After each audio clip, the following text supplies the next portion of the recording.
네, 여러분 반갑습니다. 우리가 오늘 시간은 부흥의 시간이죠? 맞죠? 예, 부흥회 같이 한번 해보겠습니다. 한세대학교 23년째 지금 교수 생활을 하고 있어서요. 어디 강의 부탁도 좀 많이 있고 그런데 강의 부탁하고 설교 부탁하고 중복되면 설교를 하고요. 그리고 설교하고 부흥회하고 중복되면 부흥회를 하고요. 제가 평소 못 해본 것들을 할 수 있는 기회가 되기 때문에 그렇습니다. 이 시간에도 최 목사님 또 미리 오셔가지고 학교까지 또 오셨어요. 강사를 이렇게 접대하신다고요. 그래서 이 말씀 저 말씀 나누면서 참 교회가 우리 교회가 참 복받은 교회구나 그런 생각도 하게 되었고요. 그리고 좋은 관계가 유지가 되어서 앞으로도 목사님 개인뿐만 아니라 교회하고도 좋은 어떤 코오퍼레이션이 가능하지 않겠나 그런 생각도 하게 되었습니다. 오늘 1시간 부흥회인데요. 사실 1일 부흥회는 조금 아쉽긴 합니다. 부흥회 하면 한 10번은 설교해야 저희 모든 걸 다 쏟아놓고 여러분들도 어떻게 흠뻑 은혜를 받을 텐데 아무튼 한 번으로 끝장을 내겠습니다. 오늘 말씀은 고난의 영성이라는 겁니다. 세상살이가 힘들어지면 누구나 인생에 마침표를 찍고 싶은 충동을 느낍니다. 안타깝지만 우리나라가 OECD 국가 가운데 자살률이 가장 높다라고 그러잖아요.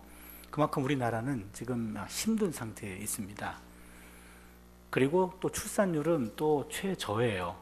그러니까 한 나라가 건강하지 아니한가를 재는 척도가 두 가지가 있답니다. 출산율하고 자살률이래요. 근데 우리는 출산율은 바닥이고 자살률은 최고입니다. 그렇다면 지금 전 세계 국가 가운데 가장 힘든 국가가 바로 우리나라예요. 그래서 많은 사람들이 힘들어합니다. 여러분, 나는 안 힘든데요. 그분은 정신 나간 사람이에요. 제대로 된 정신을 가진 사람이라면 힘들어해야 돼요. 그냥 아무 일 없어도 힘들어야 되는데 국가적으로도 또 힘든 일도 있기 때문에 더 가중되고 있습니다. 그러다 보면 그냥 마침표를 찍고 싶은 충동을 누구나 느껴요. 근데 인생의 마침표는 하나님이 인간에게 허락하신 적이 없습니다. 생명이라고 하는 한자어는 살생자에다가 명령할 명자잖아요. 살어라고 명령받았기 때문에 사는 거예요. 사는 게 재미있어 살기도 하지만 재미없어도 살아야 됩니다. 왜냐하면 생명은 내 것이 아니기 때문에 그래요. 그러게 인생의 마침표는 인간이 할 수 없습니다.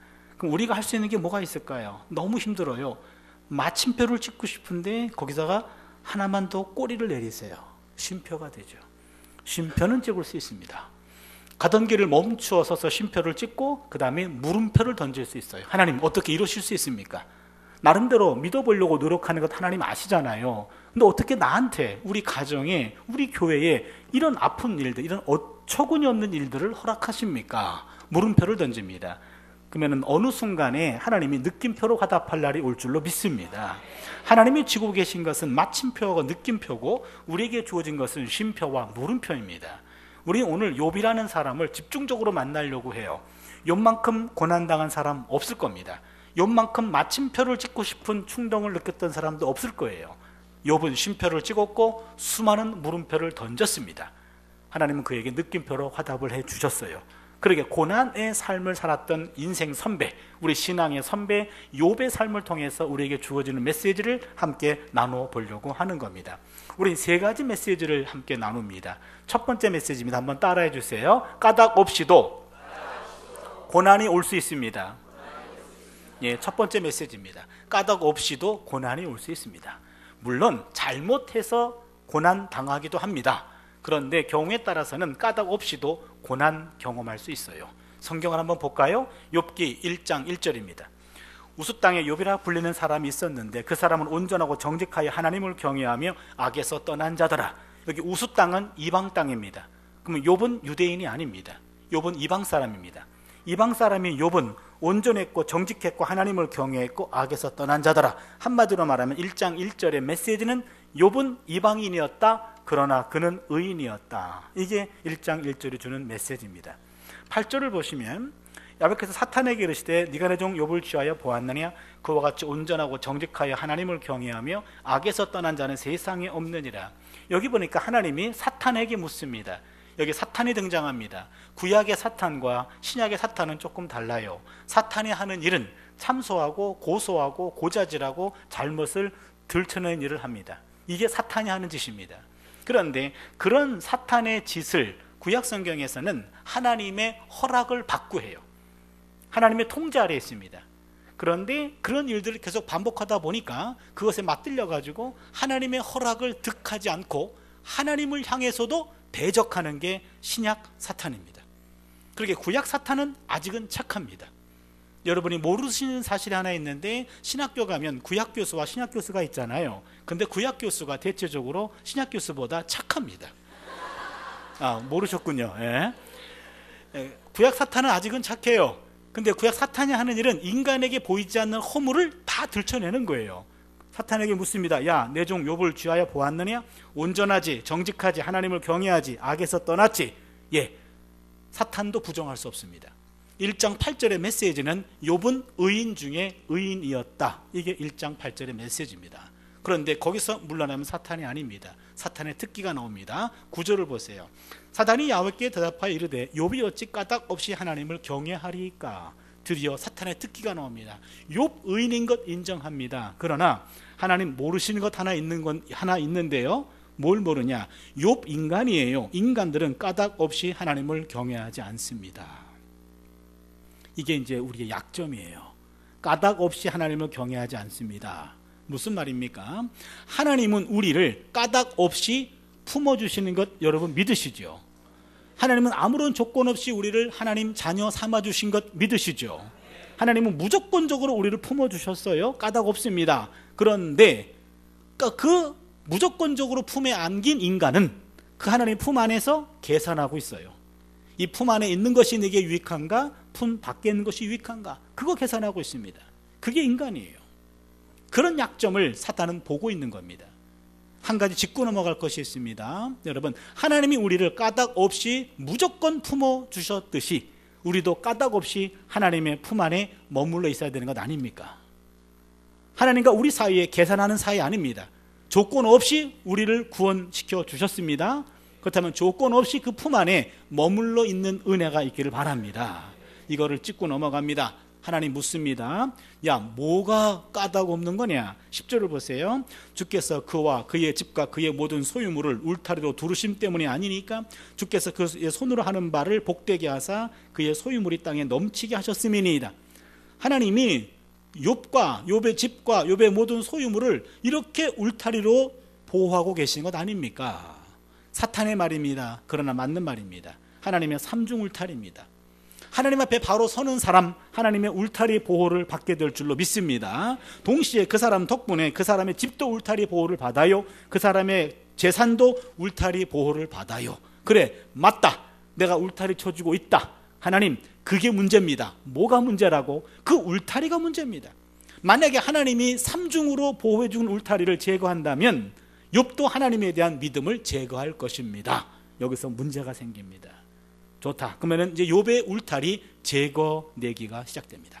여기서 하나님이 사단의 그 유혹을 허락하신 이유는 욥을 시험하기 위함이 아니라 욥이 정말로 완전 무결한 신앙인임을 입증해 주기를 원하셨기 때문에 하나님은 허락하셨습니다. 맨 바깥쪽 울타리가 재산이죠. 두 번째 울타리가 집이죠. 가운데 울타리가 욥의 울타리죠. 바깥쪽 울타리부터 거두어집니다. 1장 15절을 보세요. 스밧 사람이 갑자기 이리로 그것들을 빼앗고 칼로 종들을 죽였나이다. 나만 홀로 피하였으므로 주인께 아래로 왔나이다. 스밧 사람은 남아라비아 사람입니다. 남아라비아 사람들이 갑자기 달려들어서 욥의 재산을 빼앗았어요. 칼로 욥의 재산인 종들을 죽였습니다. 욥의 재산의 일부를 여기서 잃게 됩니다. 거기서 끝나지 않아요. 16절을 보세요. 그가 아직 말하는 동안에 또 한 사람이 와서 아뢰되 하나님의 불이 하늘에서 떨어져서 양과 종들을 살라버렸나이다. 나만 홀로 피하였으므로 주인께 아래로 왔나이다. 여기 하나님의 불이 하늘로부터 땅으로 떨어졌어요. 여기서 말하는 것은 하나님이 보낸 불이라기보다는 하늘로부터 떨어진 불입니다. 하늘에서 불벼락이 떨어졌는데 하필이면 욥의 양과 종들을 다 살라버렸어요. 그 바람에 여기서 욥의 대부분의 재산을 다 잃게 됩니다. 거기서 끝나지 않았습니다. 17절을 보세요. 그가 아직 말하는 동안에 또 한 사람이 와서 아뢰되 갈대아 사람이 새 무리를 지어 갑자기 낙타에게 달려들어 그것을 빼앗으며 칼로 종도를 죽였나이다. 나만 홀로 피하였으므로 주인께 아뢰러 왔나이다. 갈대아 사람은 상인입니다. 그 착한 상인들이 갑자기 도적대로 돌변해 가지고 그나마 남아있었던 욥의 재산을 다 가져가게 됩니다. 이 세 번에 걸친 물질의 재앙 때문에 욥은 한순간에 알거지가 되어버리고 맙니다.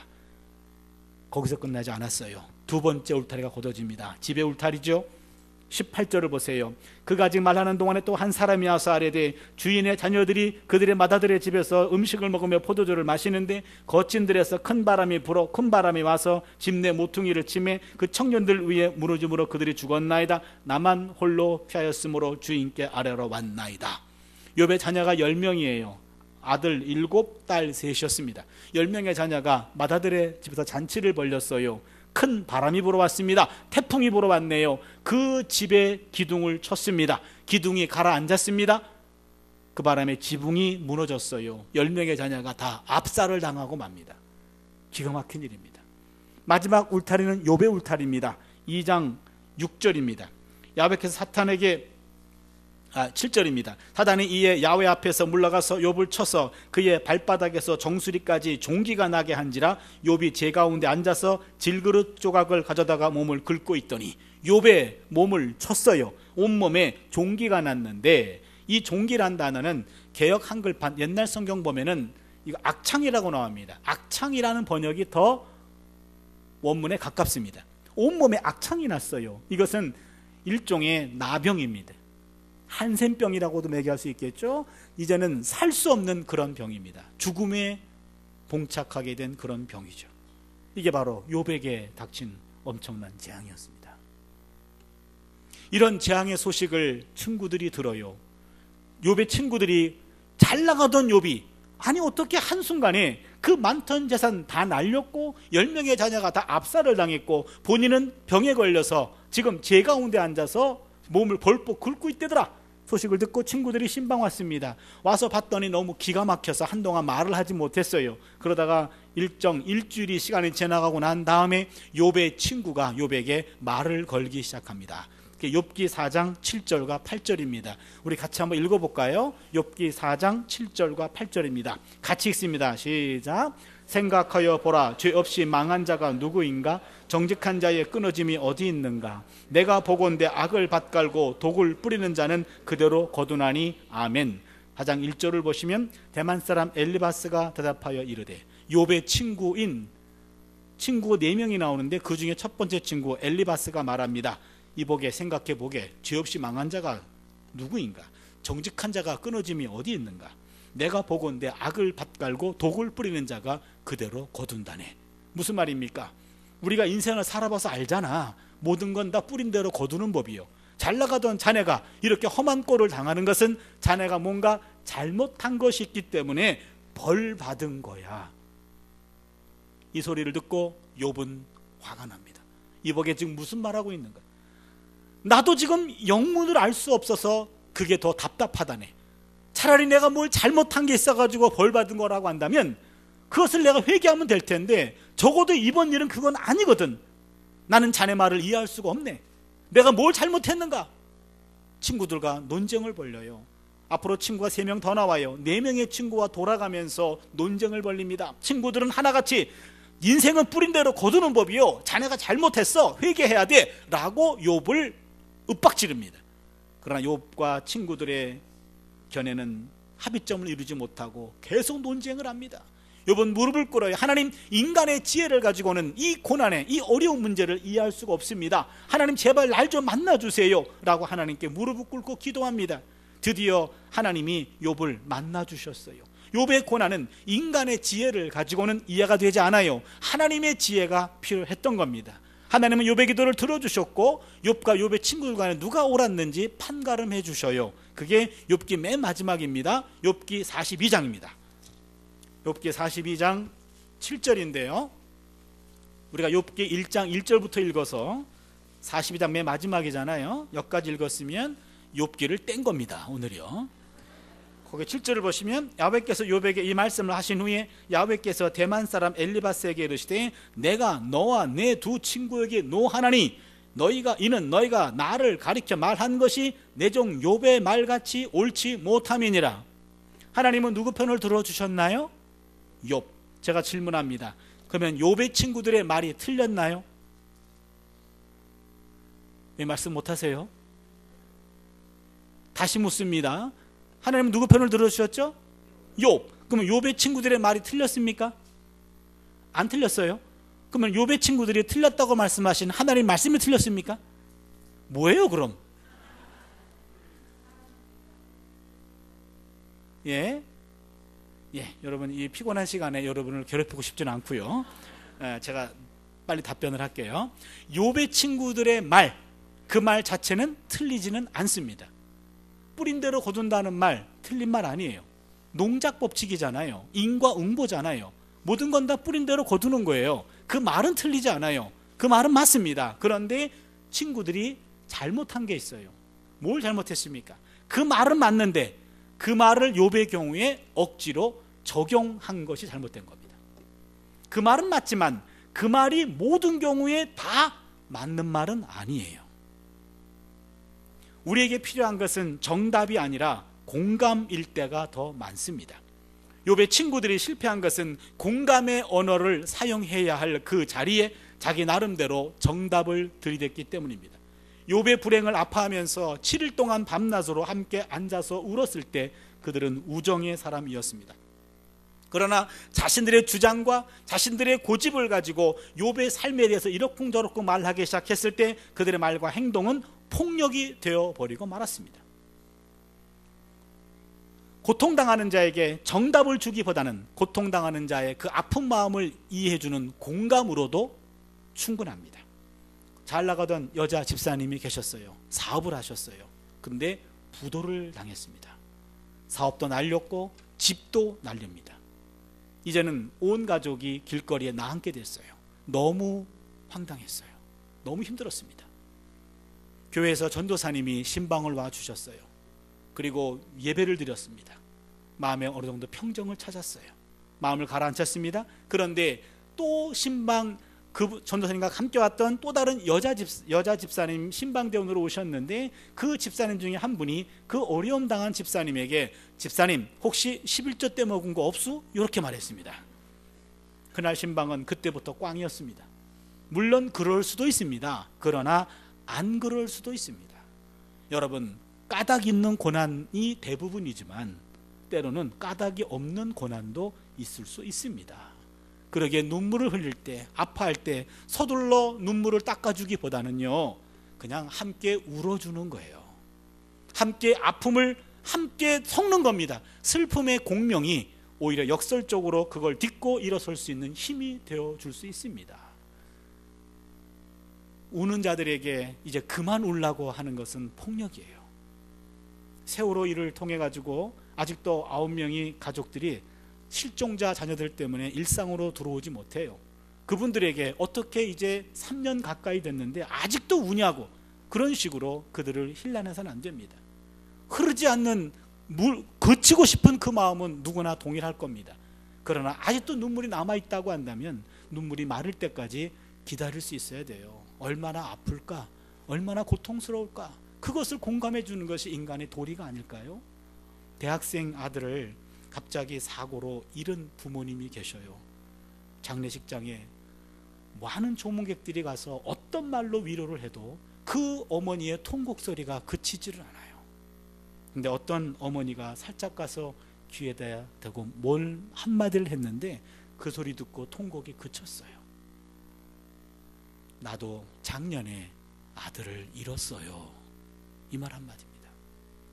나도 작년에 아들을 잃었어요. 그 어머니의 그 얘기를 듣고 이분은 내 마음을 이해하겠구나.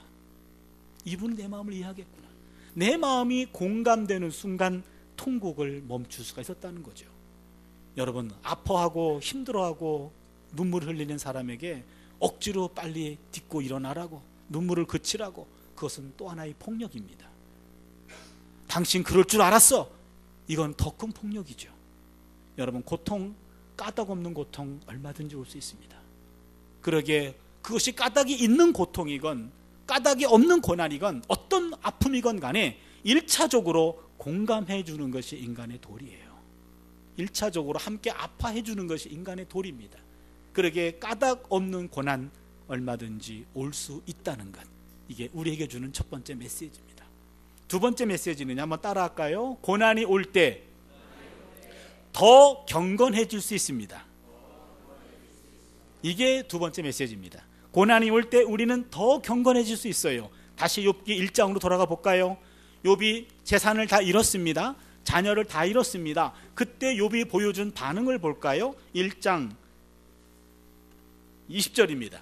욥이 일어나 겉옷을 찢고 머리털을 밀고 땅에 엎드려 예배하며 가로되 내가 모태에서 알몸으로 나와 싸운즉 또한 알몸이 그리로 돌아가올지라. 주신 이도 야훼시오 거두신 이도 야훼시오니 야훼의 이름이 찬송을 받을지니이다 하고 놀라운 고백이 나옵니다. 평생 모았던 재산 3번에 걸친 재앙 때문에 다 날렸습니다. 10명의 자녀가 다 죽었습니다. 이때 욥이 보여준 반응을 보세요. 일어났습니다. 겉옷을 찢었어요. 뭡니까? 하나님 한판 붙어볼까요? 라고 하나님께 어깃장을 놓는 것이 아니에요. 구약성경에서 겉옷을 찢는 행위는 찢어지는 마음을 겉으로 표현하는 겁니다. 내 마음이 지금 찢어지는데 표현할 방법이 없어서 옷을 찢는 거예요. 옷을 찢음으로 아픈 마음을 표현합니다. 머리털을 밀어요. 일상생활을 잠시 내려놓습니다.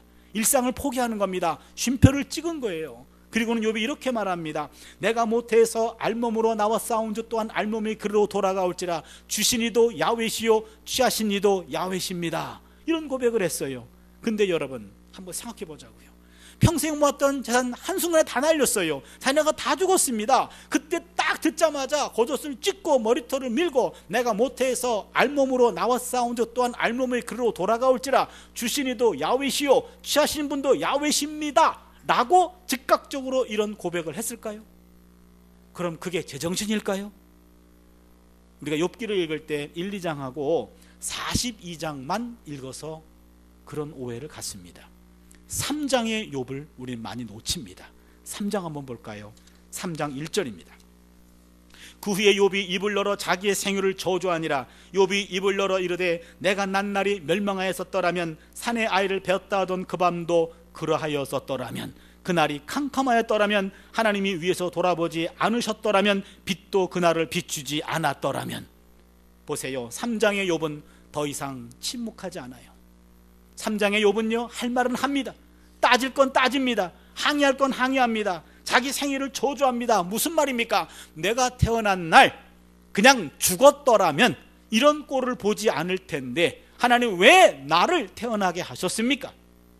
3절을 보세요. 내가 난 날이 멸망하였었더라면 산의 아이를 베었다 하던 그 밤도 그러하였었더라면 내가 만들어진 그날 밤 차라리 그날 밤 내게 저주가 임해서 죽었더라면 이런 꼴을 보지 않을 텐데. 3장에서 읽어 내려가면은요 어머니 뱃속이 내 무덤이었다면 이런 꼴을 보지 않을 텐데.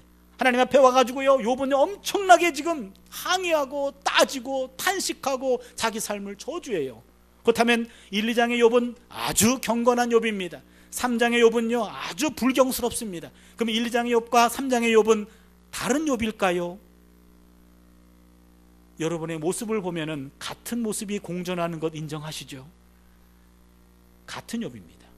그렇다면요 욥이 엄청난 화를 당했을 때 즉각적으로 이런 믿음의 고백을 보인 것이 아니라 3장에 나와 있는 이 탄식 과정을 우리는 이 안에 집어넣어야 됩니다. 평생 모았던 재산과 자녀가 다 죽었을 때 욥은 황당했을 겁니다. 아니 이게 뭡니까 하나님? 그 돈이 어떤 돈인데 한순간에 다 가져가시면 이 나이에 앞으로 어떻게 살라고 그러십니까 하나님? 이게 뭡니까? 10명의 자녀를 다 데려가다니요 그건 또 뭡니까? 하나님 자녀를 다 데려가시면 나의 삶은 앞으로 어떤 의미가 있습니까? 하나님 앞에 떼굴떼굴 굴러가며 하나님 앞에 기도하지 않았을까요? 오늘 본문을 보면은요 욥은 하나님 앞에 떼굴떼굴 굴러가며 기도했을 겁니다.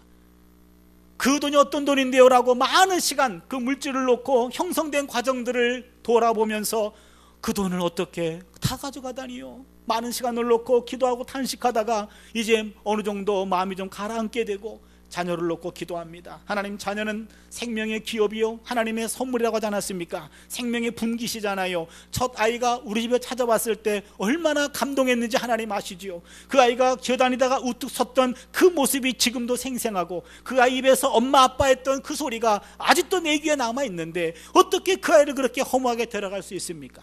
첫 아이를 놓고 많은 시간 기도했을 거예요. 그 아이와 얽힌 이야기가 많으면 많을수록 더 많은 시간이 필요했을 겁니다. 그 아이를 가슴에 묻어요. 자녀를 앞세운 분들은요, 자녀들은 땅에 묻기 전에 부모의 가슴에 묻는데요, 자녀를 가슴에 묻습니다. 둘째를 가슴에 묻습니다. 셋째를 가슴에 묻어요. 10명의 자녀를 다 가슴에 묻는 거예요. 많은 시간이 지납니다. 세월이 약입디다, 이런 말 많이 하시죠.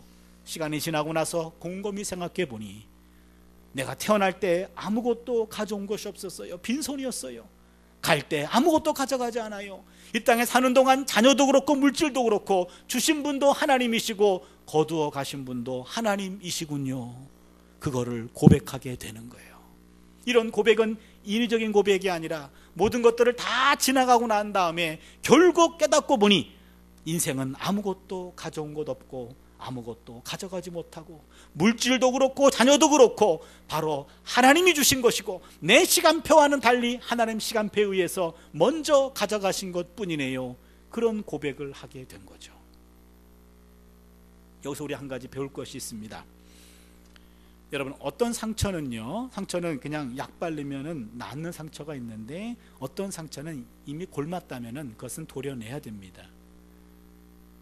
같은 신앙 공동체 내에 늘 사이가 좋은 거는 아닐 거예요. 교회가 한 40년 됐다 그러는데요, 그러면 40년 동안에 모든 관계가 다 좋을 리가 있나요? 부부 사이도 가끔 싸우는데 서로 왼수 맺는 관계도 있을 거예요. 그러면은요, 어떡합니까? 그거 다 열심히 헌신하시고 일하시는 분인데 하나님 그 사람과 나의 관계를 아시죠?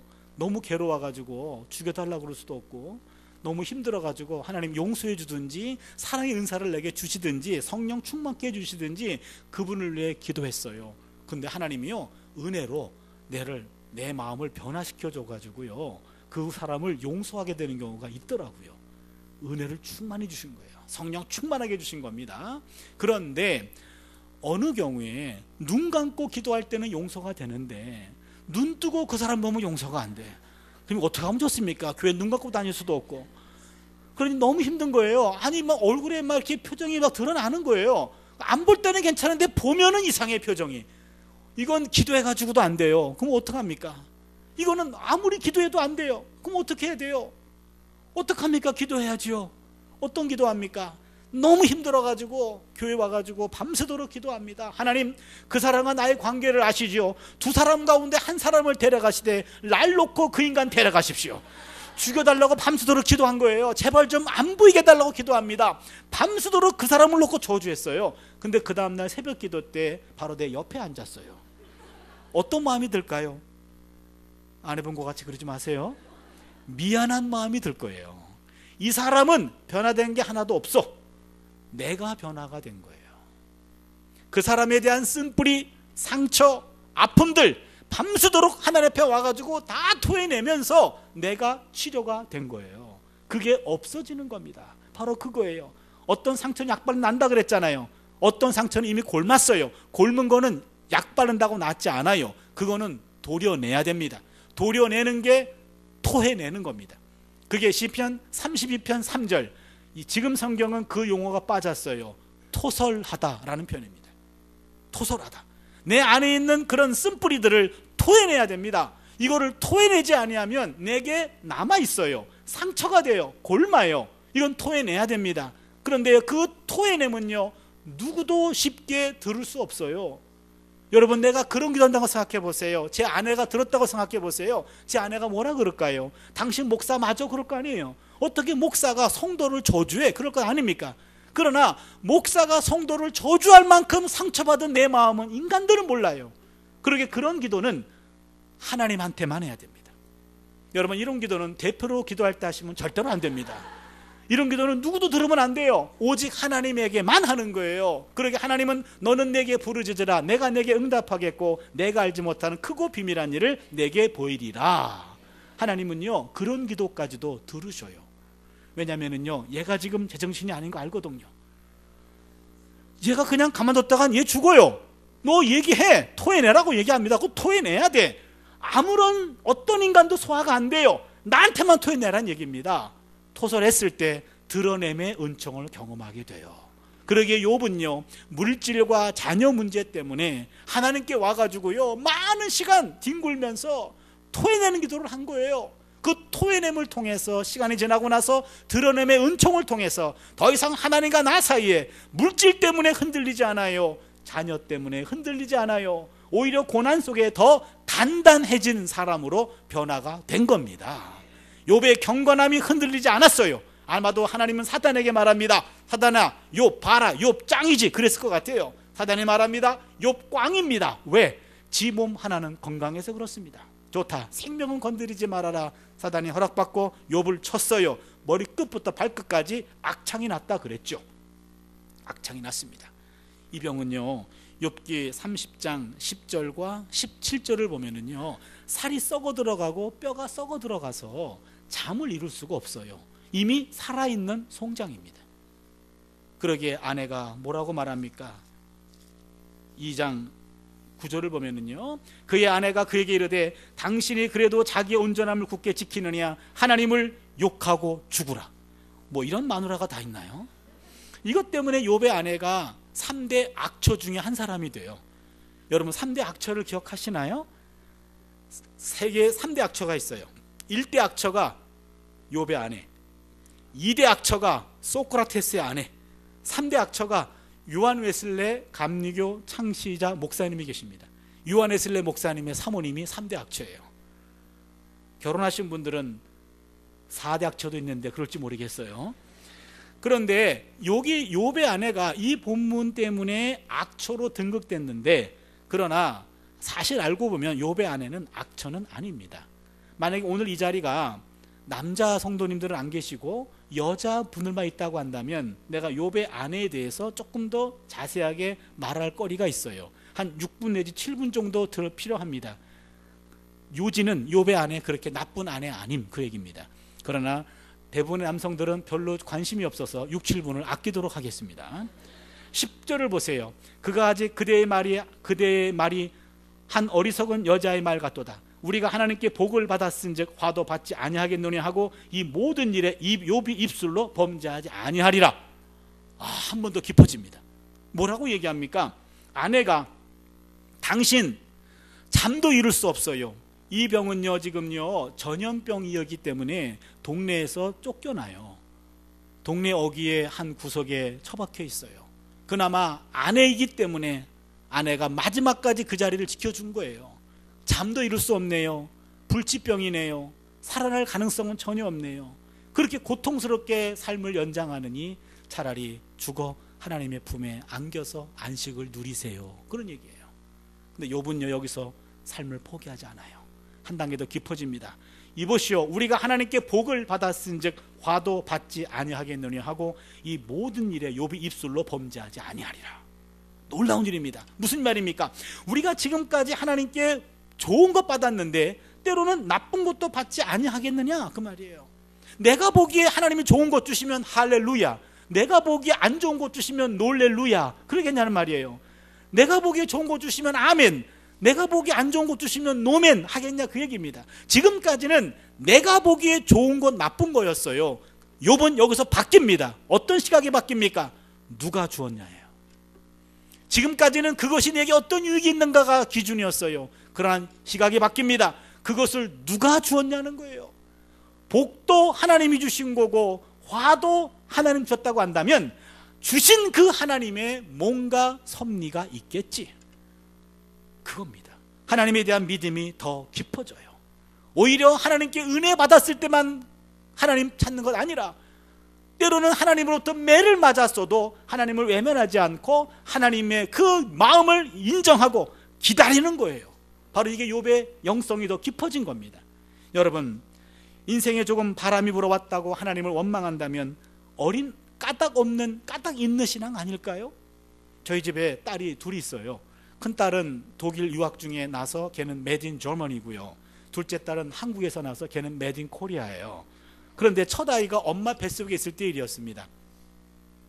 그 아이가 배에 들어섰을 때 엄청나게 입덧을 해가지고요, 그냥 막 학교 가다가 막 쓰러져서 막 힘들어한 적도 많았습니다. 그러다가 제가 첫 아이였기 때문에 애 낳다가 마누라 죽겠구나 싶었어요. 거진 먹지를 못했고 거진 다 토하고 그랬습니다. 그랬다가 그 입덧하는 기간이 딱 끝나고 나니까 그 다음부터는 이제는 폭풍 흡입하는 기간이 오더라고요. 마구 먹는 기간입니다. 근데 엄청나게 먹어야 되는데 순대하고 보신탕을 찾았어요. 근데 순대하고 보신탕은 독일에 없습니다. 그러니까 없는 메뉴만 골라서 찾았습니다. 겉으로는 아주 미안한 척 했는데 속은 편했습니다. 어차피 먹고 하는 거니까요. 그래서 충분히 공급이 안 됐어요. 애가 태어났고 3개월이 되고 난 다음에 제가 학위를 마쳤고 귀국하게 됐습니다. 귀국하고 나서 그때 제가 한세대학교 교수로 있으면서 또한 담임 목회를 할 때였어요. 목회를 할 때였는데 요 녀석이 한 3살 4살 어간이었습니다. 어느 날 기침을 마구 하더라고요. 우린 첫 아이이기 때문에 아이를 강하게 키우자, 스스로 기침을 이기도록 내버려뒀습니다. 근데 일주일 동안 기침을 하는 거예요. 우리가 들어봐도 기침이 점점 깊어져요. 기침이 잦아지는 것이 아니라 기침이 더 깊어지고 있어요. 불안해가지고 병원을 데려갔어요. 그랬더니 폐렴이 됐습니다. 그러니까 애를 강하게 키운 것이 아니라 병을 강하게 키운 거죠. 입원시켜야 된대요. 병원에 입원했습니다. 일주일 동안 입원합니다. 링거를 꼽았어요. 독일은 가족 중에 한 사람이 입원해도 간호사들이 24시간을 케어해 주기 때문에 보호자들은 병원에서 있을 수가 없습니다. 그런데 한국은 아니더라고요. 가족 중에 한 사람이 입원하니까 또 다른 사람이 직업을 바꾸더만요. 24시간 같이 들어가 있어야 돼요. 그 바람에 우리 아이와 그 아이 엄마가 같이 병원 삶을 시작했습니다. 월요일에 들어갔는데 토요일 저녁에 퇴원하기로 돼 있었어요. 그런데 문제는 식사 시간이에요. 요 녀석이 자기가 엄마 뱃속에 있을 때 요구했던 메뉴가 충분히 충족되지 않자 얘가 태어나가지고 식사 때마다 보복하는 아이가 되었어요. 입이 짧은 아이가 태어난 겁니다. 안 먹어, 맛없어, 이런 아이예요. 그런데 병원 밥은 더 안 먹어. 맛없다는 거예요. 그러니 얘네 엄마가 야, 병원 밥은 약 삼아 먹는 거야. 약은 링거로 꼽으면 됐지 또 입으로 넣어야 되느냐, 이러고 식사 때마다 실랑이를 벌입니다. 안 먹는다, 먹어야 된다, 싫다, 그래도 먹어야 된다라고 실랑이를 벌이는데 일주일 동안 참았던 모양이에요. 토요일날 저녁에 퇴원석하기로 되어 있는데 토요일날 아침 8시에 식사 시간에 드디어 사단이 벌어집니다. 먹어라, 안 먹는다 하다가 링거를 꼽았던 손을 들었다 놨다 하면서 피가 역류했던 모양이에요. 링거 피가 역류하자 그 아이 엄마의 피도 역류했던 모양이에요. 식사를 중지하고 이 아이를 링거를 꼽은 상태로 화장실로 끌고 갔답니다. 문을 잠가버렸어요. 왼손으로 입을 틀어 막습니다. 오른손으로 엄청나게 팼습니다. 일주일 동안 참았던 게 터진 거예요. 엄청나게 팼습니다. 한 7분 내지 8분을 팼대요. 엄청 팼더니 화가 풀렸고 팔도 아프고, 그래서 이제는 패던 걸 중지하고 입에서 손을 뗐대요. 그랬더니 엄청나게 매를 맞은 그 아이가 그러면서 그래도 나 엄마 사랑해, 그리고 엄마 품으로 파고들더래요. 엄청나게 매를 맞았는데 그래도 나 엄마 사랑해, 그리고 품으로 파고들더래요. 저녁에 퇴원수속 하는데 그 이야기를 하길래 셋이 끌어안고 많이 울었어요. 엄청나게 매를 맞은 아이가 그래도 나 엄마 사랑해. 참고로 걔네 엄마는요, 어느 대학교 보육학과 교수예요. 유아교육 철학을 전공했는데 철학 갖고 팬 것 같진 않아요. 화가 나서 팬 것 같은데 그 엄청나게 매를 맞은 아이도 내가 있어야 될 자리가 엄마 품인 걸 알더라, 그런 얘기입니다. 여러분, 농부가 키즈를 할 때 있잖아요. 키즈를 할 때 농부 품을 떠나가는 것들은 다 쭉정입니다. 알곡들은요, 키즈를 당할 때 점점 더 농부의 품 안으로 모입니다. 바로 그겁니다. 우리 삶에 고난이 왔습니까? 고통이 옵니까? 힘듭니까? 내 인생이 지금 참 신앙인지 거짓 신앙인지 지금 시험받고 있는 거예요. 이때 하나님 품을 등지면 쭉정 인생이 되는 거고요, 하나님 품을 파고 들어가면 알곡 인생이 될 줄로 믿습니다. 그러기에 고통당하고 고난당할 때, 그때는요, 내 영성이 한 단계 더 업그레이드가 될 수 있는 기회인 것 믿으시길 바랍니다. 신자들이 개업할 때요, 목사님 모시고 개업 감사 예배를 드립니다. 좋습니다. 그런데 그 사업이 잘 안 됐어요. 문을 닫게 됩니다. 다시 목사님을 모시고 폐업 감사 예배 드리는 경우 거의 없어요. 그렇잖아요. 그럼 개업은 하나님 뜻대로 했고 폐업은 우리 마음대로 합니까? 여신 분도 하나님이시고 닫으신 분도 하나님이십니다 라는 고백이 있어야 돼요.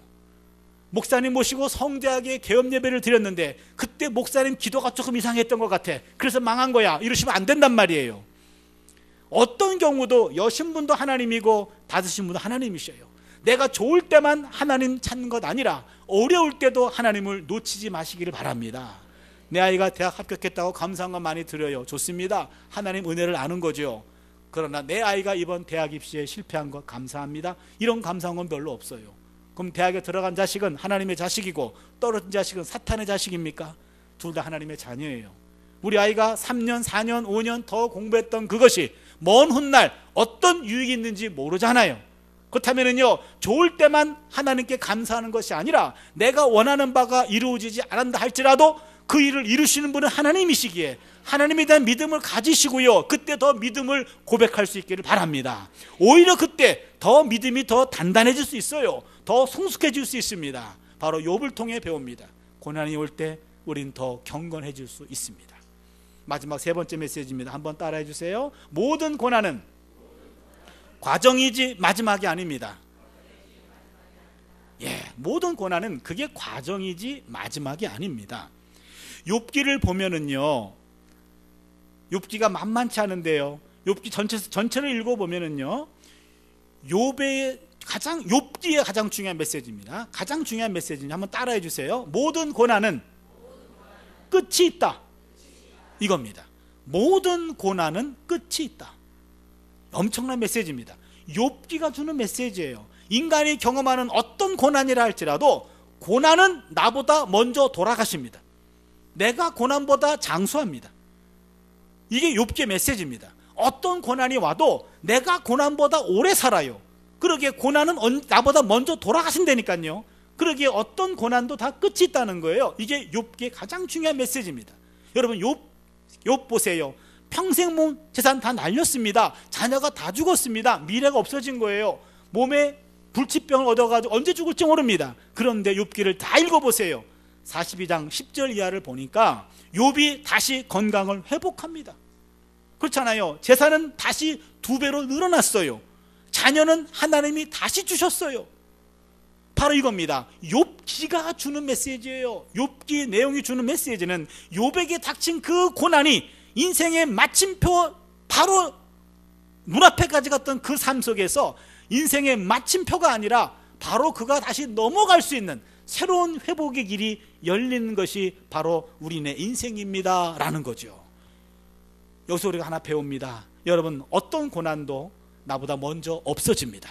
그렇게 고난의 끝점을 놓지 아니하시고 고난의 끝점을 하나님과 함께 더불어 돌아볼 때 고난의 끝점이 앞당겨지는 줄로 믿습니다. 하나님이 당신의 백성을 다루실 때 고난과 절망이 하나님의 마지막 손길이 아닙니다. 그거는 과정입니다. 반드시 그 끝이 있어요. 하나님이 당신의 자녀들을요, 절망의 동굴로 밀어넣지 않아요. 고통의 터널 앞에다가 세워둘 뿐입니다. 동굴과 터널은요, 둘 다 캄캄합니다. 그러나 동굴은요, 절망의 동굴이에요. 들어가면 들어갈수록 출구가 없습니다. 그게 절망의 동굴이죠. 하나님은 당신의 자녀들을요, 동굴로 밀어넣지 않아요. 다만 캄캄한 고통의 터널 앞에 세워둘 뿐입니다. 우리 앞에는 어두움은 동굴이 아닙니다. 터널입니다. 그러나 터널 앞에 서 있어요. 그때 우리에게 믿음이 필요합니다. 그냥 가만히 서 있으면요, 그 캄캄한 현실은 변화되지 않습니다. 그때 믿음이 필요합니다. 그때 하나님의 오른손을 잡으세요. 평상시는 왼손을 잡아요. 나를 같이 데려갑니다. 그러나 고통과 아픔 속에서, 절망 속에서는요, 하나님이 오른손을 잡아주셔서 앞에서 우리를 한 걸음 한 걸음 인도하시는 거예요. 여러분, 그때 믿음의 손을 펴시고요, 하나님 손을 잡는 거예요. 잡고 가다 보면은요, 처음에는 캄캄함이 변화되지 않아요. 그러나 이를 악물고 가다 보면 터널의 중간을 만나게 되고요, 더 끝까지 가다 보면 터널의 끝을 만나게 될 줄로 믿습니다. 주께서 인생으로 고생하며 근심하게 하심이 본심이 아니시로다. 예레미야 애가 3장 33절 말씀이에요. 주께서 인생으로 고생하며 근심하게 하심이 본심이 아니시로다. 이 말씀을 마음에 묵상하는 겁니다. 나 야훼가 말하노라. 너희를 향한 내 생각은 내가 아나니 재앙이 아니라고 평안이요 너희 장래의 소망을 주려 하는 생각이니라. 예레미야 29장 11절 말씀입니다. 이런 말씀들을 묵상하면서요, 암송하면서요, 터널을 걸어가는 겁니다. 나 야훼가 말하노라. 너희를 향한 내 생각은 재앙이 아니라고 평안이요 너희 장래의 소망을 주려 하는 생각이니라. 이 말씀을 암송하며 묵상하면서 오른손을 잡고 묵묵히 걷다 보면 터널의 끝을 만나게 될 줄로 믿습니다. 신앙인은요, 그렇기 때문에 절망의 상황에서도 절망의 구름이 걷히는 희망을 바라보는 자, 이게 바로 신앙인이에요. 신앙은요, 절망 속에서 빛이 나는 겁니다. 저는 차범근 감독을 개인적으로 좋아합니다. 같은 차씨이기 때문에 좋아하는 것도 있습니다. 제가 1988년도에 독일 유학을 갔습니다. 88 올림픽 하기 전이었어요. 우리나라 위상은요, 88 올림픽 이전과 이후가 달라졌어요.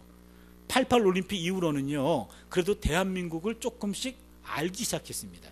2002년 한일 월드컵, 그때 우리 대한민국의 위상은 한 번 더 격상합니다.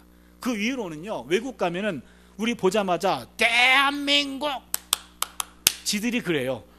우리를 보면은요, 그만큼 우리는 어느 나라 가든지 대한민국은 이제 많이 올라갔는데 1988년 그때까지만 해도 여행 자유화되기 이전이었고요. 세계인들은 대한민국을 잘 몰랐습니다. 그때 독일 유학을 갔습니다. 독일 친구가 뭐해요 콤멘지? 너 어디서 왔니? 라고 묻더라고요. 제가 유창한 독일말로 Ich komme aus Südkorea. 난 남한서 왔어 그랬습니다. 그랬더니 Wo ist Südkorea? 남한이 어딨니? 그래요. 그 소리를 듣는 순간 자존감이 무너졌어요. 대한민국을 몰라요, 이 친구가. 이 Südkorea, 그러니까 사우스 코리아를 어딘지 모르는 거예요. 굉장히 불쾌하고 창피스럽고 얼굴이 불그락불그락 그랬습니다. 너무 화가 나가지고 너 일로 와 그래가지고 도서관으로 얘를 데리고 왔어요. 그리고 지구본을 찾았습니다. 그리고 한 바퀴를 돌렸습니다. 근데 안 보입니다. 지구본이 너무 작았고 내가 너무 열받았어요. 다시 찾았습니다. 중국을 찾았어요. 중국은 보이더라고요. 오른쪽에 요만한 나라 하나가 붙어 있어요. 거기 아래쪽입니다. Das ist Südkorea. 여기 남한이다 그랬어요. 딱 그 친구 보자마자 캔넨지 붐차 그러는 거예요. 너 붐차를 아니? 그러는 거예요. 그래서 내가 붐차는 모르고 붕붕차는 한다 그랬어요. 그랬더니 차 종류가 아니래요. 사람이래요. 분데스리가를 뛴대요. 갈색 폭격기래요. 골을 많이 넣었대요. 가만히 들어보니까 차범근 얘기하는 거예요. 그래서 내가 붐차 잘 알지. 에이즈메페반트. 그 사람 내 친척이야 그랬습니다. 차 씨는 다 친척이에요. 본이 하나입니다. 그랬더니 야 붐차 친척이 독일에 유학 갔다 그래가지고 잠시 잘해준 적이 있었어요. 이 사람들이 차범근 이 발음을 잘 못해요. 그래서 독일 발음은 이게 붐근차입니다. 붐근차. 붐근차 발음이 안 되니까 붐차 그런 거예요. 붐차. 제 이름도 윤혜야 그래요. 윤혜야. 그럼 추석 부를 때 윤혜야 그럼 난 가만히 있으면 내 이름하고 상관없으니까요. 그럼 자꾸 나를 보고 윤혜야 그러면은 나냐고 너라고 예 그러죠. 그러니까 발음이 안 되는 거예요. 그래서 붐차 그럽니다. 근데 이 차범근 선수죠. 아주 굉장히 그 당시에 유명했던 그런 선수였습니다. 그리고 교민들한테도 아주 인정받던 사람이었어요. 이 당시 한인교회에서도 이 차범근 집사 우리 교회에 등록하게 해주십시오 라는 게 모든 한인교회 첫 번째 기도 제목이었어요. 이 당시 독일에는 한인이 한 2만 명 정도가 살았답니다. 근데 독일 땅은 우리보다 커요. 전국에 흩어져 있다 보니까 한인교회들이 한 20명 30명이 대부분의 교회입니다. 그러니 모든 교회 첫 번째 기도 제목은 차범근 집사 우리 교회에 등록하게 해주시옵소서. 차집사가 등록하면 그 차집사의 연봉 11조만 되면 그 교회 1년 예산을 넘어가고도 남아요. 그렇잖아요. 근데 그 은혜는 어느 한 교회만 받을 테고, 두 번째 기도 제목, 분데스리가는 전국을 다니며 축구를 합니다. 다닐 때 주일이 껴서 주일날 예배 드릴 수 있는 상황이 오면 그 차범근 집사는 한인교회를 찾아갑니다. 그럼 한인교회를 찾아가면 워낙 유명한 사람이었기 때문에 그 지역 신문에 나와요. 우리 동네에 어느 코리아니시의 게마인데에서 몇 시에 예배를 드린다. 그러면은요, 교회 안 다니는 독일 사람들도 그날은 한인교회를 찾아와요. 독일 교회 안 다니는 교민들도 그날은 교회를 찾아와요. 그 교회 창립한 이래로 엄청나게 그렇게 많은 인원이 예배 드리는 경우는 없었을 겁니다. 그럼 예배 드릴 때 빈손으로 옵니까? 헌금 시간도 있잖아요. 교회 광고도 되고 재정에도 도움이 되고. 그래서 우리 동네 왔을 때 우리 교회에서 주일 예배 드리게 해 주시옵소서. 그만큼 교민들에게, 신앙인들에게 존경받는 사람이었습니다. 은퇴하셨어요. 그리고 1988년으로 기억합니다. 프랑스 월드컵 때 우리나라 감독이었어요. 이때 아시아에서 예선전을 치를 때요, 승승장구 파죽지세, 상대팀이 없었습니다. 아시아권에서는 최고입니다. 드디어 차범근 감독 시대에 한국 축구 월드컵 16강에 들어간다 라는 부푼 꿈을 안고 있었습니다. 축구 영웅이었습니다. 인기 짱이었어요. 그때 총선이 있었어요. 총선 때요, 어떤 성급한 국민들은요, 차 감독 어느 지역구든지 찝어라, 그러면 국회의원은 100%다 그랬습니다. 그만큼 영웅이었어요. 온 국민들의 염원을 안고 드디어 비행기를 타고 파리로 날아갔습니다. 3게임을 치러야 됩니다. 첫 번째 게임 5대0으로 무너졌고요, 두 번째 3대0으로 졌고요, 2게임 치르고 16강 꿈 좌절, 끝났어요.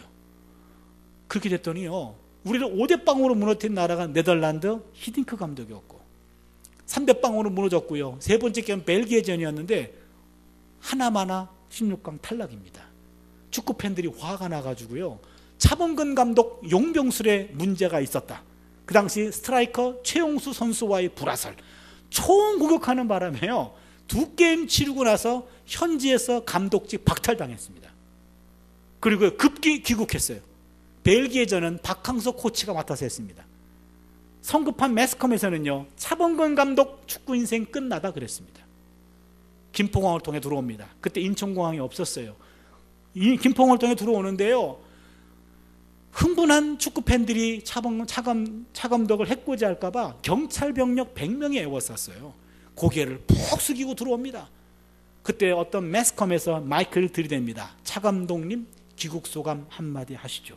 저는 그때 차범근 집사가 신앙인이기 때문에 믿음의 고백을 할 것이다 라고 기대하고 들었습니다.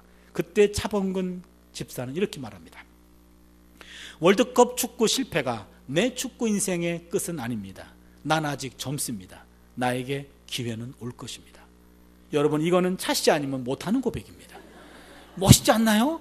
온 매스컴이 이미 감독직은 박탈당했고 당신은 축구 인생 끝났어, 그런 겁니다. 그때 그분이 말합니다. 월드컵 축구 실패가 내 축구 인생의 끝은 아닙니다. 난 아직 젊습니다. 나에게 기회는 올 것입니다. 여러분, 이 고백은요, 한 축구인의 오기가 아니라 한 신앙인의 고백으로 들렸어요. 내가 하는 일에 바닥을 경험했을 때, 그 바닥을 경험했을 때 그것이 내 인생의 끝이 아니라 바로 그 다음도 있다라고 하는 그 믿음, 바로 이겁니다. 설교 초반부에 잘 나가던 여자 집사님이 사업하다가 부도를 당해서 사업을 날리고 집 날렸다는 얘기 드렸죠. 벌써 잊으셨나요? 기억하시죠? 예, 그분이 제 어머니입니다. 제가 고등학교 1학년 때 이런 일을 당했습니다. 제가 장남인데 2남 2녀 중에 장남이에요. 근데 이 당시에는요, 집을 날리게 되어서 언제까지 집을 비워야 되고, 그래서 어디 갈 때도 마땅치 않았고 라면으로 끼니를 이을 때였어요. 학교 공락금을 줄 수가 없었습니다. 근데 그때는요, 학교 공락금이라 그러는데 고등학교 1학년 때였는데 공락금을 제때 내지 않으면 선생님이 수업 중간에 이름을 불러요. 아무개, 예, 공락금 안 냈네. 예, 책가방 쌀래? 그리고 아무개, 너도 쌀래? 그리고 가져와라. 쫓아내요. 그래서 그때 쫓겨났어요. 쫓겨나고 집에 일찍 들어갔습니다. 일찍 들어갔더니 저희 어머니가 너무 힘들어가지고 통곡하고 있었는데 우리 교회 여자 전도사님이에요. 그리고 또 다른 집사님 몇 분이 신방을 와주셔서 원래 예배를 드리려고 했는데 너무 우니까 그냥 안아주고 기도만 해주고 가시던 참이었어요. 그때 그 전도사님이 저를 본 겁니다. 준아, 그분 꼭 저한테 준아 그러세요. 준아, 넌 이 집의 장남이니까 너한테만큼은 성경 구절 한 구절을 줄게. 너 힘들고 어려울 때마다 이 말씀 가지고 기도해. 그리고 그 전도사님이 저에게 말씀을 주셨어요. 그게 로마서 8장 18절입니다. 현재의 고난은 장차 내게 나타날 영광과 좋게 비교할 수 없도다. 이 말씀이었어요. 집에 들어갑니다. 그러면은요 빨리 공납금 얘기를 해야 되는데, 공납금의 공짜도 꺼내기 전에 제 아버지하고 어머니하고 매일 밤 싸우세요. 당신이 잘못했다, 당신은 잘한 게 뭐가 있다고 매일 밤 싸워요. 그러면은 말리는 것도 하루 이틀이죠. 빨리 공납금 얘기를 해야 되는데 공납금의 공짜는 끊어지도 않고 맨날 싸우기만 해요. 짜증나고 힘들어요. 엉엉 웁니다. 집을 뛰쳐나갑니다. 집을 뛰쳐나가면 갈 데가 어딨나요? 그때는 통금도 있었어요. 그러기에 갈 데라고는 교회밖에 없었어요. 교회 가서 요 정도 크기의 우리 교회였어요. 제 모교회가. 저 뒷구석에 앉아가지고 불 꺼진 본당 안에 엉엉 울면서 현재의 고난은 장차 내게 나타날 영광과 좋게 비교할 수 없도다, 이 말만 반복합니다. 10번이고 100번이고 반복하는데 불 꺼진 본당 안에 미래의 영광이 보일 리가 없어요. 울다가 지쳐서 제풀에 꺾여 잡니다. 조금 자다 보면 찬송 소리에 깨요. 얼떨결에 새벽 기도회에 참석하게 됐어요. 그러면 같이 예배를 드립니다. 말씀을 듣습니다. 다 끝나고 나면 이제는 또 기도하잖아요. 기도할 때 또 그 말씀 반복해요. 현재의 고난은 장차 내게 나타날 영광과 좋게 비교할 수 없도다. 이 말을 10번이고 100번이고 반복하다 보면 창 너머로 햇볕이 들어오기 시작합니다. 해가 뜬 거예요. 갑자기 미래의 영광이 보이는 것 같아요. 그러면요 갑자기 통곡의 기도 소리가 찬양으로 바뀌면서 일어납니다. 일어나고 집을 향해 갑니다. 그런 생각이 들어요. 먼 훗날 내가 힘들었던 고등학교 1학년의 이 시절을 많은 사람들 앞에 간증할 날이 오겠지. 지금 이렇게 간증하고 있잖아요. 로마서 8장 18절 말씀이 오늘의 저를 만들었습니다. 현재의 고난은 장차 내게 나타날 영광과 좋게 비교할 수 없도다. 이런 사도 바울이 로마인에게 보낸 그 메시지가 오늘 우리에게 주는 메시지인 줄로 믿습니다. 고난의 파도를 너무 두려워하지 마십시오. 그 파도를 즐거이 탈 수 있기를 바랍니다. 옛날 찬송가 503장 2절이지요. 큰 물결 일어나 나 쉬지 못하나 이 풍랑이 연하여 더 빨리 갑니다. 큰 물결 일어나 쉬지 못하지만 이 풍랑 때문에 더 빨리 갑디다. 이런 찬양을 우리 선배들은 부르면서 고난의 터널을 지나갔습니다. 여러분, 욥에게 함께 하셨던 그 하나님이 우리의 하나님이신 줄로 믿습니다. 고난 중에 고난을 탓할 것만 아니라 바로 영성으로 새로워 줄 수 있는 그런 기회가 될 수 있기를 바랍니다. 고난의 영성을 우리가 다시 한번 받아서 어떤 고난도 피해가는 것 아니라 고난을 맞짱 뜨고 고난을 이겨나갈 수 있는 그런 단단한 영성을 가질 수 있는 우리 모두가 될 수 있기를 바랍니다. 우리 함께 찬양 드리고요, 함께 결단하는 기도를 했으면 합니다. 왜 나만 겪는 고난이냐고 불평하지 마세요. 고난의 뒤편에 있는 주님이 주실 축복 미리 보면서 감사하세요. 너무 견디기 힘든 지금 이 순간에도 주님이 일하고 계시잖아요. 남들은 지쳐 앉아 있을지라도 당신만은 일어서세요. 힘을 내세요. 힘을 내세요. 주님이 손잡고 계시잖아요. 주님이 나와 함께함을 믿는다면 어떤 역경도 이길 수 있잖아요. 우리 가사를 생각하면서 함께 믿음의 고백을 드리겠습니다.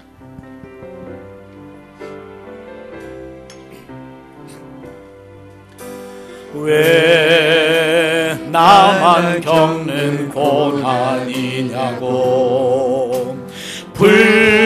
불평하지 마세요.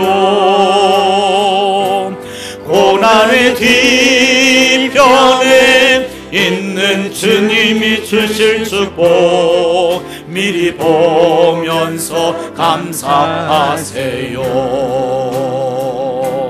너무 견디기 힘든 지금 이 순간에도 주님이 일하고 계시잖아요.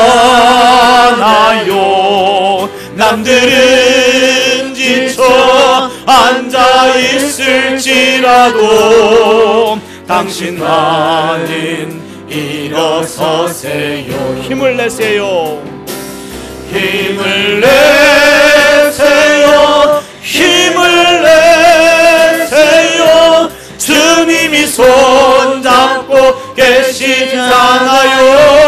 계시잖아요. 주님이 나와 함께함을 믿는다면 어떤 역경도 이길 수 있잖아요. 왜 이런 슬픔 찾아왔는지, 왜 이런 슬픔 찾아왔는지 원망하지 마세요. 당신이 잃은 것보다 주님께 받은 은혜 더욱 많음에 감사하세요. 너무 견디기 힘든 지금 이 순간에도 주님이 일하고 계시잖아요. 남들은 지쳐 앉아있을지라도 당신만은 일어서세요. 힘을 내세요. 힘을 내세요. 힘을 내세요. 힘을 내세요. 주님이 손잡고 계시잖아요. 주님이 나와 함께함을 믿는 어떤 고난도 견딜 수 있잖아요. 힘을 내세요. 힘을 내세요. 힘을 내세요. 힘을 내세요. 주님이 손잡고 계시잖아요. 주님이 나와 함께함을 어떤 역경도 이길 수 있잖아요. 힘을 내세요. 힘을 내세요. 힘을 내세요. 힘을 내세요. 주님이 손잡고 계시잖아요. 주님이 나와 함께함을 어떤 고난도 견딜 수 있잖아요. 우리 함께 입술로 고백하는 시간을 갖습니다. 욥의 하나님은 나의 하나님이십니다. 하나님, 고난은 나와 무관하지 않아요. 예수를 잘 믿는 사람도 고난 받을 수 있습니다. 그렇다면 고난 피해갈 것 아니라 고난이 닥칠 때 고난을 감당할 수 있는 믿음이 우리에게 필요합니다. 감당할 수 있는 영성이 필요합니다. 욥의 하나님은 나의 하나님이십니다. 욥에게 줬던 고난의 영성을 우리에게도 허락하여 주셔서 넉넉히 감당하게 하여 주시옵소서. 우리 입술의 고백을 통하여 하나님 아버지, 이 말씀이 나의 신앙이 되기를 원합니다. 내 영성이 되기를 원합니다. 우리 심령에 새기는 시간을 가지려고 합니다. 우리 주여 삼창 드리고요, 한 3분에서 5분 정도 함께 결단의 기도를 드립니다. 주여, 주여, 주여. 오 하나님 아버지, 감사합니다. 하나님 아버지, 고난의 영성이란 말씀을 가지고 욥의 삶을 통하여 다시 한번 우리 인생을 돌아가게 해주시니 감사합니다. 하나님 아버지, 고난의 영성을 우리에게 허락하여 주시옵소서. 욥의 하나님은 나의 하나님이십니다. 하나님 아버지, 고난과 무관한 인생은 없습니다. 시시각각 순간순간 고난이 우리 앞길을 막아섭니다. 고난과 무관한 인생이 없어요. 예수를 잘 믿는다고 해서 고난 피해가지 않습니다. 경건한 욥에게도 고난이 왔습니다. 경건한 욥에게도 고난이 왔습니다. 하나님 아버지, 고난 피해갈 것 아니라 고난 맞짱 뜰 수 있습니다. 고난과 맞짱할 수 있습니다. 피해갈 수 없사오니 고난을 이겨나갈 수 있도록 우리를 새롭게 해주시고 붙잡아 주시기를 간절히 바라고 원합니다. 하나님 아버지, 감사합니다. 고백합니다. 욥같이 하나님이 나의 하나님 되어주시고 나의 발걸음을 인도하여 주시고 함께해 주시기를 간절히 바라고 원합니다. 하나님 아버지, 때로는 내가 잘못하여 고난을 경험합니다. 내 스스로 인하여 고통을 당합니다. 하나님 아버지, 그러나 까닭없이도 고난 당할 수 있습니다. 고난을 경험할 수 있습니다. 하나님 아버지, 간절히 바라옵나니 우리가 하나님의 까닭없는 고난이 오건 까닭 있는 고난이 오건 고난 속에서 하나님 품을 더 가능하게 해주셔서 더 경건해지기를 원합니다. 더 강건해지기를 원합니다. 더 깊어지기를 원합니다. 인생의 바람이 불어왔다고 하나님 품을 떠나가는 어리석은 자가 되지 않도록 하여주시고 우리의 삶이 쭉정이가 아니라 알곡이 되기를 원합니다. 하나님 품으로 다가가기를 원합니다. 하나님 욥이 물질을 잃었습니다. 하늘을 잃었습니다. 내가 태어날 때 모태에서 알곡으로 나와 싸우며 또한 알곡을 잃고 야훼시오, 자식분도 야훼십니다. 하나님 아버지, 이와 같은 고백이 이르기까지 수많은 눈물의 시간을 지났습니다. 공부의 시간을 보냅니다. 하나님, 이와 같은 시간이 우리에게 필요합니다. 너는 내게 부르짖으라 내가 내게 응답하겠고 내가 못하는 비밀한 일을 내게 보이리라. 하나님 아버지, 감사합니다. 하나님께 부르짖습니다. 하나님께 나아갑니다. 후손의 기도를 드립니다. 주님의 영성을 기대합니다. 하나님께 나아갑니다. 하나님이 우리를 불쌍히 여기시고 붙잡아 주시기를 간절히 바라옵고 원합니다. 하나님 아버지, 감사합니다. 육과 함께하신 하나님이 나의 하나님이 되십니다. 간직합니다. 감원합니다. 하나님 앞에 부르짖습니다. 하나님께 기도합니다. 보여줍니다. 도전합니다. 하나님의 은혜를 베풀어 주시옵소서. 힘을 내지 않습니다. 또 내지 않습니다. 하나님의 영으로만 가능합니다. 성령께서 강하게 역사해 주셨기를 간절히 바라옵고 원합니다. 성령께서 우리 각 사람의 임재하여 주시고 보혜사 성령이여 우리를 붙잡아 주셔서 각 사람의 마음속에 충만히 내주하여 주셔서 성령의 힘을 통하여 기도하게 해주시고 성령의 내주를 통하여 이기게 하여 주시기를 간절히 바라옵고 원합니다. 모든 고통은 끝이 있습니다. 모든 고통은 끝이 있습니다. 우리에게 주는 이것은 절망의 동물이 아닙니다. 고통의 터널입니다. 나를 향한 나의 생각은 내가 혈망이 아니라 고난이 아닙니다. 하나님의 생각은 우리에게 잘되고 우리 인도하여 주시옵소서. 하나님 도와주시고 인도하여 주시기를 간절히 바라옵고 원합니다. 하나님 아버지, 감사합니다. 이 시간에 입술로 하나님께 고백합니다. 우리의 삶을 고백합니다. 인생을 하나님께 고백했습니다. 하나님이 여러분의 인생길에 하나님이 동행해 주셔야겠습니다. 성령께서 함께 인지해 주셔야겠습니다. 하나님 아버지, 도와주시옵소서. 역사하여 주시기를 간절히 바라옵고 원합니다. 하나님 역사하여 주시옵소서. 하나님 도와주시옵소서. 하나님 살시 하나님 아버지께서 우리 삶 속에 찾아와 주시고 우리를 붙잡아 주시고 인도하여 주시옵기를 간절히 바라옵고 원합니다. 하나님의 이번 집회를 통하여 우리의 영성이 더 깊어집니다. 하나님께 나아갑니다. 하나님께 나아갑니다. 영성으로 새로워집니다. 고난의 영성으로 깊어집니다. 하나님 아버지, 함께해 주시옵소서. 현재의 고난은 항상 영광과 좋게 비교할 수 없습니다. 이와 같은 고백을 통하여 나아가는 우리가 되게 해주시옵기를 간절히 바라옵고 원합니다. 하나님 역사해 주시고 도와 주시옵소서. 함께하여 주시옵소서. 이길 수 있잖아요. 여러분의 오른손을 가슴에 얹어 주십시오. 혹시 여러분이나 가족 중에 몸의 질병으로 인해서 고통당하는 분이 계시다면요, 이 시간에 역사하실 하나님을 기대하면서 그 아픈 부위에 왼손을 얹어 주시기를 바랍니다. 인간의 생사화복을 주관하신 하나님, 믿음의 기도는 병든 자를 구원하리니 주께서 저를 일으키시리라. 이러므로 죄를 서로 고하며 병 낫길 위하여 서로 기도하라. 의인의 간구는 역사하는 힘이 많다고 말씀하셨습니다. 하나님 말씀에 의지하여 믿음으로 병든 곳에 손을 얹습니다. 하나님 원하시면 이 시간 모든 병마에서 해방될 줄로 믿습니다. 12년 동안 혈루증을 앓는 여인이 믿음으로 병 고침 받은 것 같이 그 여인의 간절한 믿음을 우리에게도 허락하여 주시옵소서. 주님의 피 묻은 손으로 육신의 연약한 부분을 어루만져 주시옵소서.